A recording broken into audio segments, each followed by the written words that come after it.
నమస్తే అండి, welcome to our channel. నమస్తే సార్. నమస్తే అమ్మా. సార్, కొంతమందికి అధిక రక్తపోటు అనేది ఉంటుంది కదా, అది దేని వల్ల వస్తుందంటారు? అంటే ఫుడ్ హ్యాబిట్సా, లేకపోతే వాళ్ళ ప్రెషర్ వల్ల వస్తుందా? దీనికి పరిష్కారాలు ఏంటి, కారణాలు ఏంటి? రక్తపోటు అనేది ఇప్పుడు ఈ కాలంలో చాలా ఇంపార్టెంట్ ప్రాబ్లమ్. ఉద్దేశంలో అది ఫస్ట్ ప్రాబ్లం అనమాట. ఎందుకంటే మన సాల్ట్ ఇంటేక్ కానీ మన లైఫ్ స్టైల్ వల్ల కానీ బీపీ అనేది కామన్ అయిపోయింది. సో ఫస్ట్ ఎవరికైనా చూస్తే ఒక ఏజ్ వచ్చిన తర్వాత బీపీ ఉంటుంది, దాని తర్వాత షుగర్ ఉంటుంది, తర్వాత థైరాయిడ్ ఉంటుంది అనమాట. అందులో మోస్ట్ డేంజరస్ వచ్చి బీపీ అనమాట. సో యాక్చువల్గా బీపీ మెజర్మెంట్ అనేది చాలామంది తెలియదు. చిన్నపిల్లలు కూడా బీపీ హై ఉంటుంది కొన్నిసార్లు, కానీ అది వాళ్ళు తెలియదు. కొన్నిసార్లు కళ్ళు తిరిగి పడిపోతుంటారు, వాంతులు అవుతుంటుంది. సో బీపీ అనేది పెద్దవాళ్ళకే కాదు, దానికి ఒక స్టాండర్డ్స్ ఉంటాయి. 95th పర్సెంటైల్ దాటిన తర్వాత ఏజ్ తగ్గట్టు వాళ్ళ లింగం అంటే సెక్స్ తగ్గట్టు బీపీ మెజర్ చేస్తూ ఉంటాము. పెద్దవాళ్ళలో మనం ఇంతకుముందు బీపీ గురించి చాలాసార్లు డిస్కస్ చేస్తాం. మామూలుగా మన బీపీ 120/80 ఉంటుంది, అంతకంటే మాటికి ఎక్కువ వస్తుంటే హై బీపీ అంటారు అనమాట. దాని తగ్గట్టు వాళ్ళు లైఫ్ స్టైల్ చేంజ్ చేసుకోవడం, అంటే డైట్ మాడిఫికేషన్ చేసుకోవడము, రెగ్యులర్ ఎక్సర్సైజు, కొన్నిసార్లు అవసరమైన మెడికేషన్స్ పెట్టడం జరుగుతూ ఉంటుంది. ఇది అందరూ చేస్తారు. అది ఎంబీబీఎస్ నుంచి ఎండీ కావచ్చు, డిఎం కార్డియాలజీ కావచ్చు, డిఎం నెఫ్రాలజీ కావచ్చు, మేము చేస్తాము. మా రోల్ ఎప్పుడు ఇన్వాల్వ్ అవుతుందంటే బీపీ చాలా హై ఉంది, అసలు కంట్రోల్ ఉండటం లేదు, కార్డియాలజిస్టులకు అర్థం కావటం లేదు, నెఫ్రాలజిస్టులకు అర్థం కావటం లేదు అంటే ఎండోక్రైనాలజీ కూడా చూస్తారనమాట. ఎందుకు ఇంత బీపీ హై వస్తుంది? Hormones problem. ఎందుకంటే హార్మోన్స్ ఎవాల్యుయేషన్ చాలా కాంప్లెక్స్ టాస్క్. ఎప్పుడంటే అప్పుడు చేస్తే రిజల్ట్స్ కరెక్ట్గా రావు అనమాట. అంటే నీళ్ళలో దిగిన వాళ్ళకి దాని బరువు, దాని లోతు తెలుస్తుంది అన్నట్లు. సో ఎండోక్రైనాలజిస్ట్ అనేవాళ్ళు ఈ బీపీ ఫస్ట్ చెక్ చేస్తారు.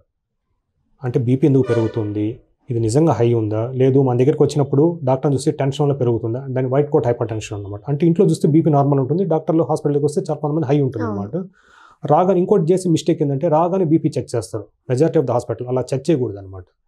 ఎందుకంటే వాళ్ళు రకరకాల ఆందోళనలతో టెన్షన్స్తో వస్తారు. లేదు ఏమి లేకుండా వచ్చి దారిలో కూడా ఏదో ఒక గొడవ వేసుకొని రావచ్చు. ఎందుకంటే మన రోడ్ ట్రాఫిక్ యాక్సిడెంట్స్ వల్ల, రోడ్ ట్రాఫిక్ వల్ల రకరకాలు జరుగుతూ ఉండొచ్చు. సో మేము ఏం చెప్తామంటే మా స్టాఫ్ కూడా వచ్చిన వెంటనే బీపీ చెక్ చేయొద్దు, ఒక 5-10 నిమిషాలు కూర్చోబెట్టండి, వాళ్ళని అడగండి కాఫీ టీ తాగారా అని. లాస్ట్ 1 అవర్లో కాఫీ టీ తాగుంటే కూడా కొంతమంది బీపీ పెరుగుతుంది అనమాట. సో ఇవన్నీ చూసుకొని నోటిఫై చేయమంటాం. సో వాళ్ళ డైటు, వాళ్ళ అరైవల్ టైము, వాళ్ళ బీపీ టైం అనేది.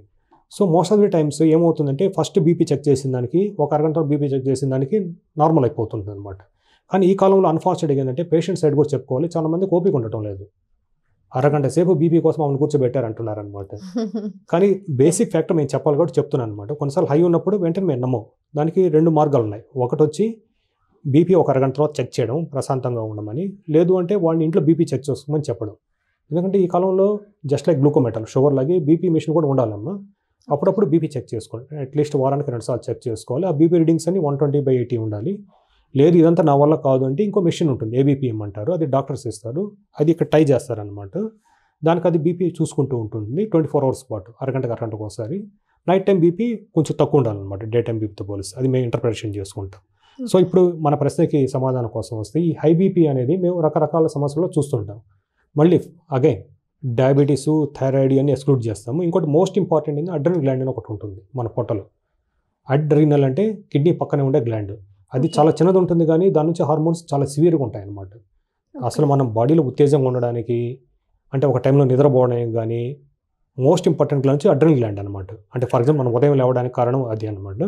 సో దాని నుంచి వచ్చే హార్మోన్స్ అంటే రకరకాలు ఉంటాయి. గ్లూకోకార్టికాయిడ్స్, మెనలోకార్టికాయిడ్స్ అనేది హార్మోన్స్ రావాల్సిన కంటే ఎక్కువైనప్పుడు హై బీపీ వస్తుంటుంది. కొన్నిసార్లు ఏం జరుగుతుందంటే కిడ్నీకి పోయే రక్తనాళాలు సంకోచిస్తాయి అనమాట, అంటే కన్స్ట్రిక్ట్ అవుతాయి.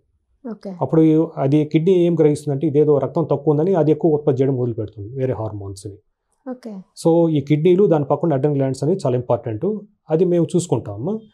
కొన్నిసార్లు ఏంటంటే అవి కాకుండా వేరే వేరే ట్యూమర్స్ ఉంటాయన్నమాట, అంటే హార్మోన్స్ సెక్రెట్ చేసే ట్యూమర్స్. అవి కూడా ఎండోక్రైనాలజిస్ట్ రోల్లో మేము చూస్తూ ఉంటాం. ఓకే సార్, ఇప్పుడు ఈ అధిక రక్తపోటు ఉందని ఎలా కనిపెడతారు? ఒకవేళ ఉంటే కనుక దాని పరిష్కారం ఏంటి? ఈ రక్తపోటు అనేది మనం మెజర్ చేస్తాం మామూలుగా. అది ఇంట్లో మెజర్మెంట్ కావచ్చు, ఆఫీస్ మెజర్మెంట్ కావచ్చు, అంటే హాస్పిటల్ మెజర్మెంట్ కావచ్చు. రిపీటెడ్గా ఎక్కువ ఉందనుకోండి ఎవాల్యుయేట్ చేస్తాం.